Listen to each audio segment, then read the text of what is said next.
Well, we're gonna sit basically like this, plus one other chair for our friend Emily Hicks, who is not here tonight because she's in Nashville, riding with the Nashville cats. And we'll go around and make fun of each other. And in between making fun of each other, we'll tell stories about songs and then play the songs that go with those stories. And something that I really like about it that's I think is unique and pretty rare in Utah is that you could hear local musicians do that in a listening environment. Like there's very few places to do that in Utah. And so it's hosts like the Haglunds who make something like that possible. It's gonna be cool. Because you're playing with your friends, it's much less rehearsed.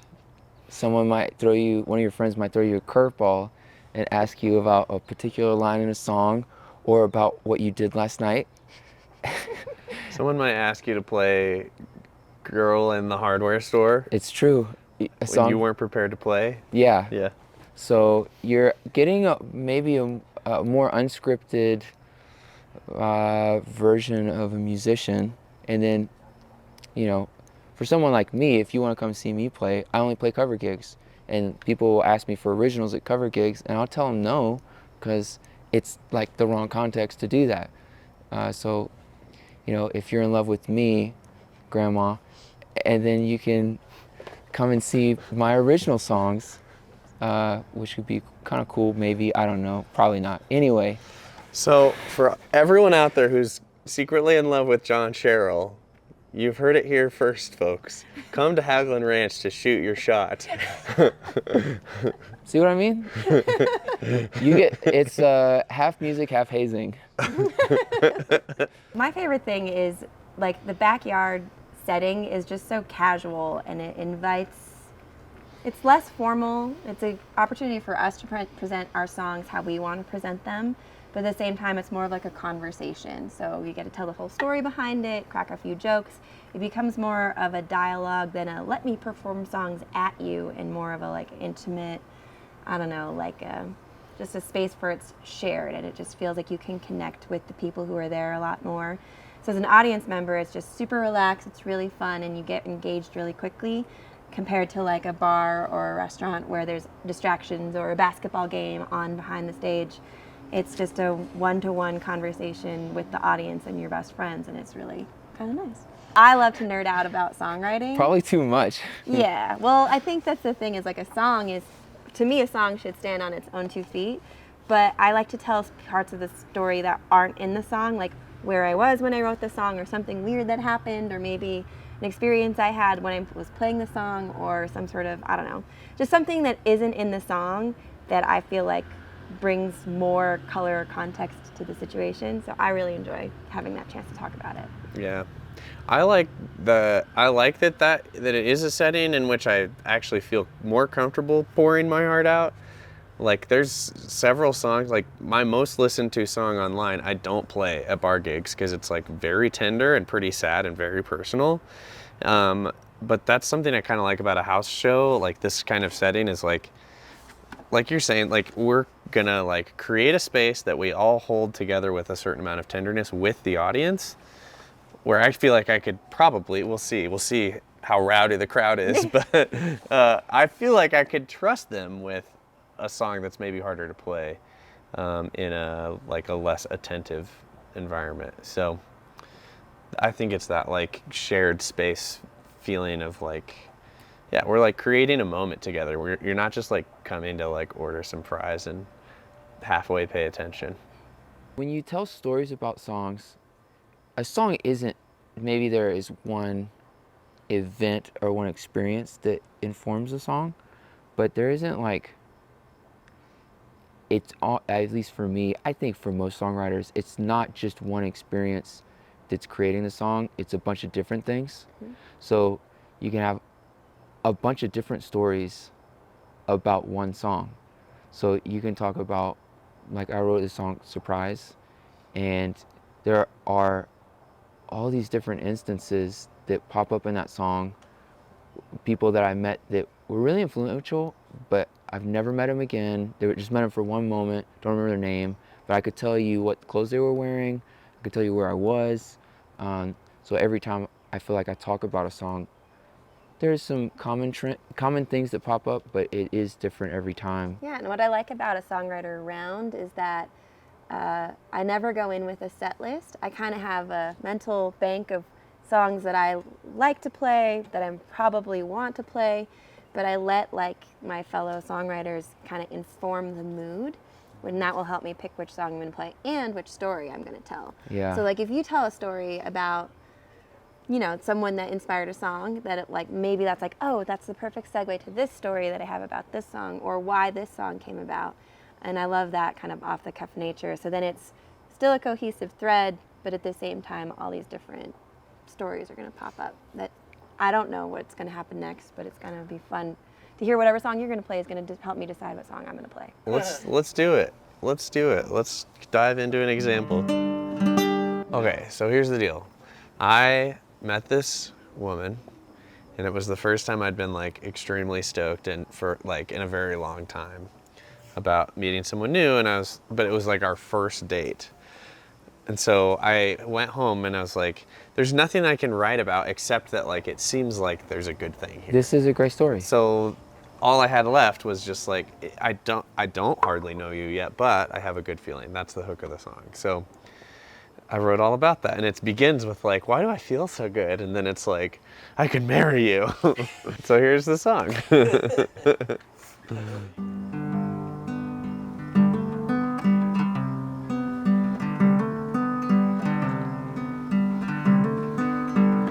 What is this feeling of floating, coming up from my toes?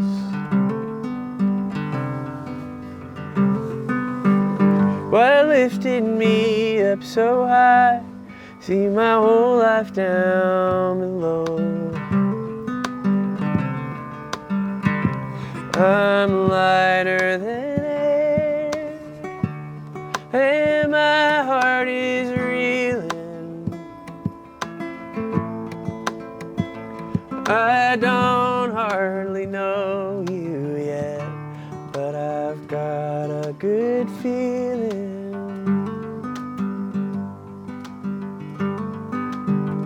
Where could it go? What new paths will we discover? What new place will we find? What could our hearts uncover?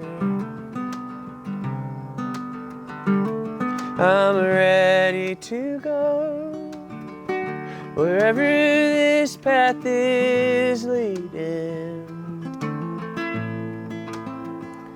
I don't hardly know you yet, but I've got a good feeling.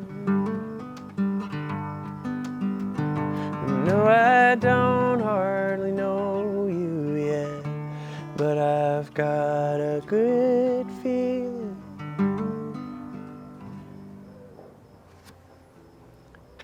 I'm gonna play this song that I just recorded, so it's gonna be coming out later this year. But I kind of got notorious for writing breakup songs to the point where Emily was writing breakup songs on my behalf because I just like my breakup song material overflowed to the brim of my creative well. So I wrote this song instead because I felt like I needed to switch it up a little bit.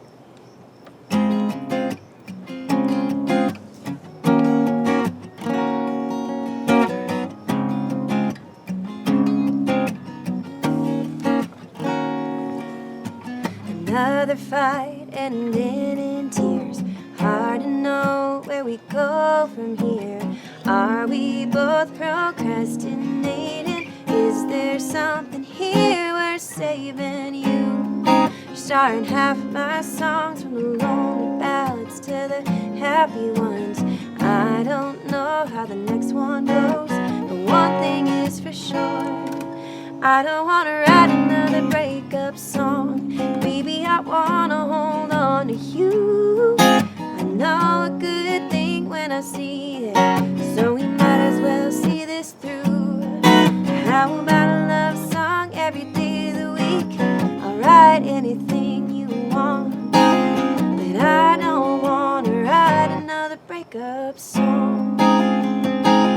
Ooh.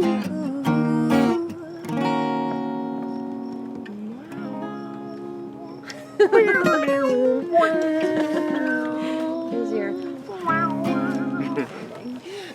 That's good. So I think a song I'll play at the Haglunds, this is like a newer one that I wrote. Went on a really, I think even it's longer than a year hiatus where I didn't write anything. Like I wrote a couple poems maybe, but I didn't write any songs, which is weird for me. But recently, I don't know, I think hanging out with you guys, see, this is the stuff you want to be at the Haglund Ranch gig for. I think hanging out with you guys like makes me care more about it and like doing the, being in your atmosphere. So an instantiation of that experience was semi-recently, my grandmother passed away, and I don't know, I had a lot of weird feelings, and those weird feelings eventually came out writing a song about her. I associate my grandma with hummingbirds, so this song came out one way or another called My Grandma's a Hummingbird. There is a bird that comes in spring, whose song is mostly sung by wing. It starts and stops at its own will, as if it could make time stand still. The red and the green hum iridescently and bring to me someone's memory. Nothing lasts, no gold can stay. I always knew she'd fly away. Life is short, but it's just as sweet, so find yourself some sugar water to drink. I love you was a final word. My grandma's a hummingbird.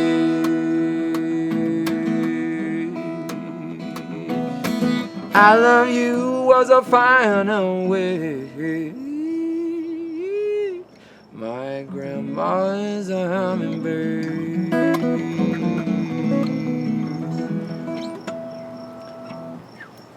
So I played that song at a cover gig maybe a month ago. Some friends kind of just showed up by coincidence and like, play us an original song. And I played it and I hated the experience because it was so loud and nobody could like hear it. But as a song, like, I like the song a lot.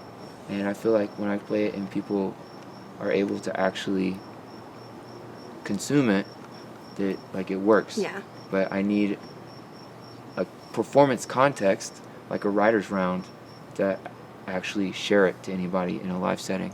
Hey, you. Don't make it weird, David.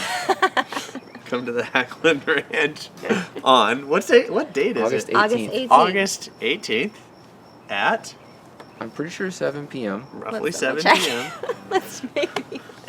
Let's make sure we know. We're doing the legwork of checking our calendars, so you Yeah, it's don't 7. have to. It was 7. 7 p.m. I wouldn't be surprised. Maybe 6:30 arrival. You can show. So it's a BYOB event. It's also a BYOW if you want. BYOS. Bring your own snacks. Yeah. Bring some snacks. Bring a chair. Bring what you want to drink. Yeah. You know, as another kind of like little unspoken benefit of a house show is it's kind of a value. You don't have to buy booze from the bar. You can bring your own. Bring your own. You bring your own snacks, and you can bring the best snacks. Stop at Chick-fil-A before you come over. Get that party platter of chicken nuggets. That's your best snacks definition. Not to